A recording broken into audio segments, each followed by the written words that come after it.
So good day everyone. So now tatalakayin naman natin ang isa sa mga pinaka-practical na skills na kailangan nyo bilang internal quality auditor. Ito yung pagsulat ng audit findings. Kasi hindi sapat na makahanap kayo ng issue habang nag-audit. Kailangan alam nyo rin itong isulat ng malinaw para maintindihan at ma-actionan ito ng auditee. So ito yung magiging topic natin for this module. So ano nga ba talaga yung audit finding? So very simple. Ito yung result ng pag-evaluate natin sa audit evidence na nakalap natin compare dun sa naging audit criteria natin. So ibig sabihin, sinasabi nyo dito kung ano ang nakita ninyo kumpara sa kung ano dapat ang nangyayari. So pwede ito magpakita ng conformity, ibig sabihin tama ang ginagawa, o non-conformity naman kung meron palang gap o kulang.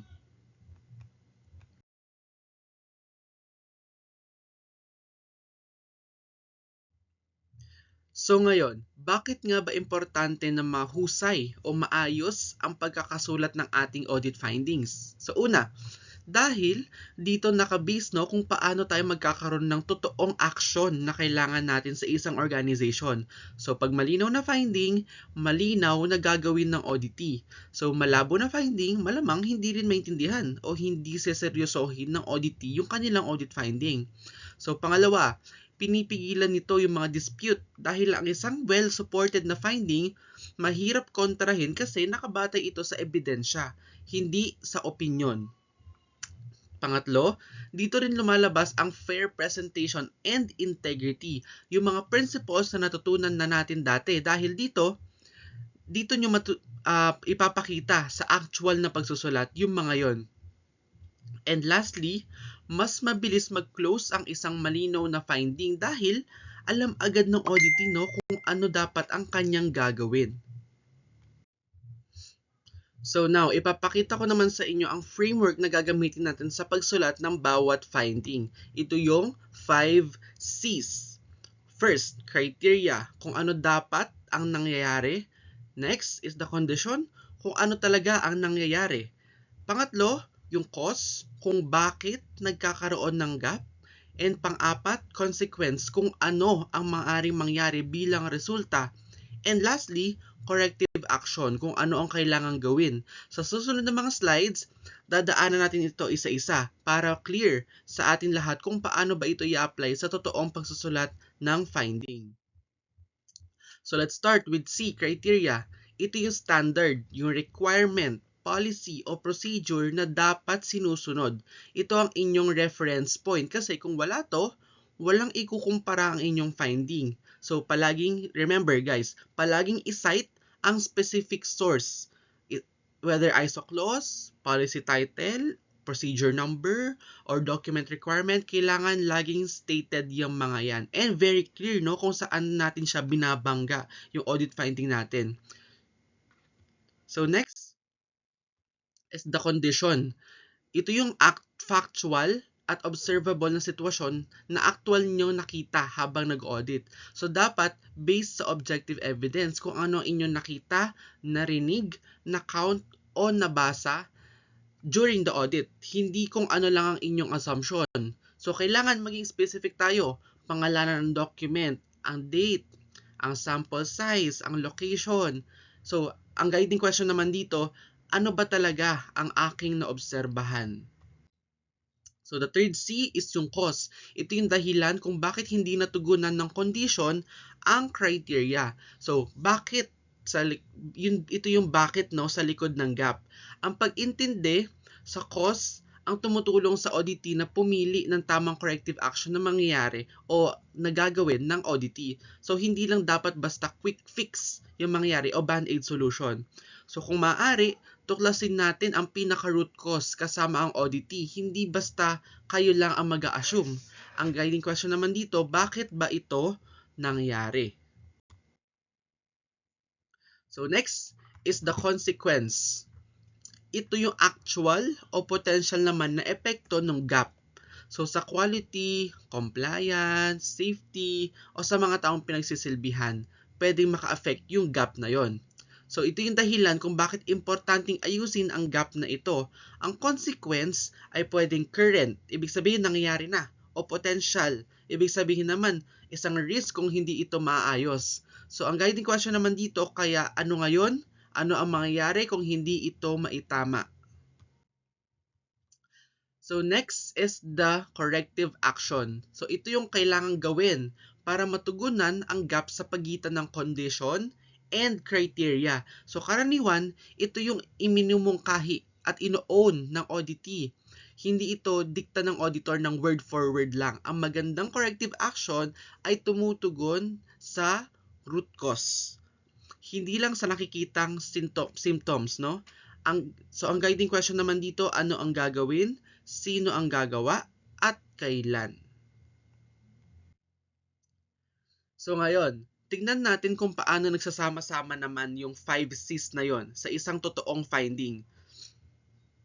So sa criteria, ayon sa DPM CAS 003 Section 5.2, dapat na-file ang lahat ng training records sa loob ng 5 working days matapos ang course.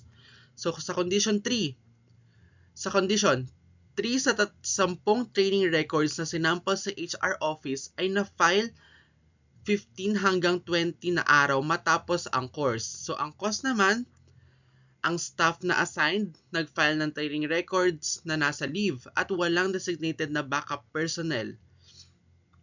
So pagdating naman sa consequences, delayed na filing increases the risk of loss or misplaced records and affects the accuracy of training database. And lastly, sa corrective action naman, HR office to designate a backup encoder and update the filing procedure for staff absence scenario. So now, tignan natin ang pagkakaiba ng isang weak finding and isang strong na finding. So sa weak version, ito yung finding niya. Training records were a mess. Staff didn't seem to care about deadlines. So ano ba tong, paano siya naging weak, no? Vague siya, judgmental siya, and hindi siya based on cited evidence, no?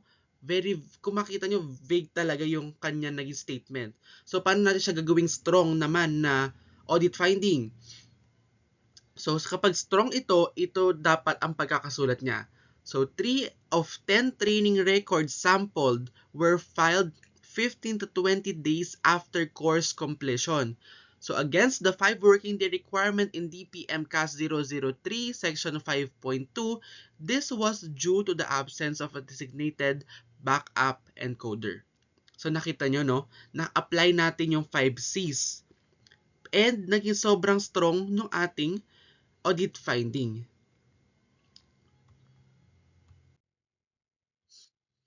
So now, tignan naman natin ang mga common mistakes na dapat iwasan na pagsulat sa isang audit finding. So number 1 na dyan, no, kanina, ang pagiging vague.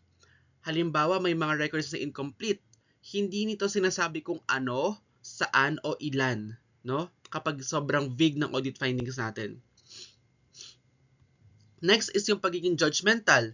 So mga salitang tulad ng careless, lazy, poor performance, o mas ginagawa siyang personal attack kesa maging fact, no? So iwasan natin yung mga words natin na maging judgmental. So third, paghahalo ng maraming issue sa isang finding. Mas mahirap i-track at i-close kapag pinaghalo mo ang 2 o 3 hindi related na problema. So pang-apat, ang pagkakalimot sa evidence trail. So kung walang specific reference yan, mahirap i-verify o i-defend ang inyong audit finding. And lastly, ang pagkakalimot sa criteria. Kung walang tinuturong specific standard or requirement, wala ring ikukumpara ang inyong audit finding. So next, mga writing style guidelines na dapat nating tandaan. So una, maging objective and neutral. Maging specific tayo.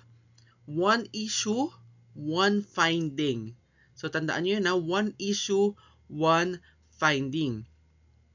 Kung dalawang unrelated na problema ang nakita ninyo, gumawa kayo ng 2 hiwalay na findings. And fourth, use clear, active language, no? Mas malinaw ang hindi na, for example, mas malinaw ang hindi na i-submit na report kaysa sa parang may delay ata, no?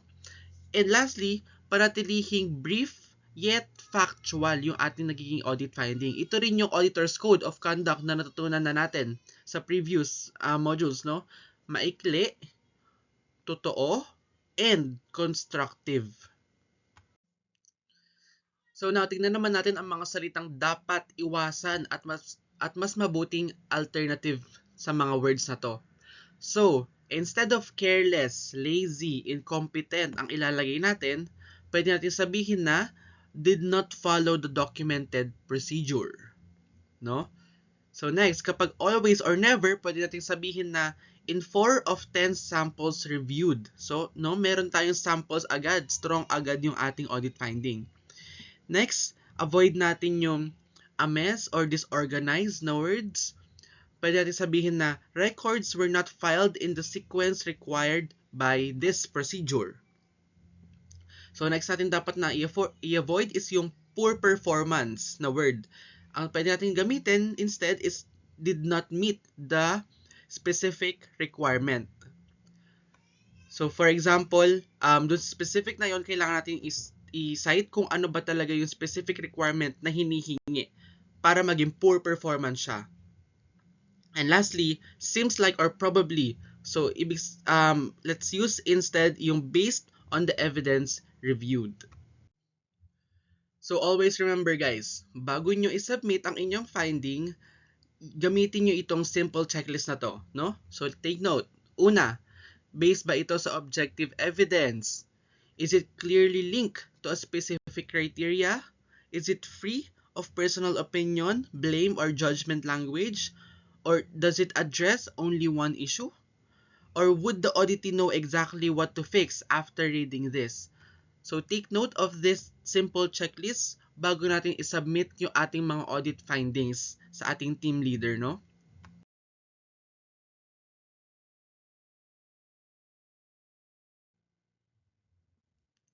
So bago tayo mag-wrap up, no, balikan natin ang pinaka-importanting mga points ngayong araw. So first, it's a comparison, no? A finding compares what should happen against what is happening. So next, yung 5 C's, criteria, condition, cause, consequence, and corrective action. Next is the language builds credibility, no? We should always choose kung ano yung language na gagamitin natin, kung paano natin siya isusulat, no? Kailangan hindi maging judgmental, hindi maging vague yung ating mga audit findings. And lastly, it should drive action. So ang mahusay na finding ay hindi lang naglalarawan ng problema. Kailangan tinutulungan nito ang auditee na talagang maayos yung problema or ma-close yung gaps. So that's it. Thank you so much guys and see you for the next lesson.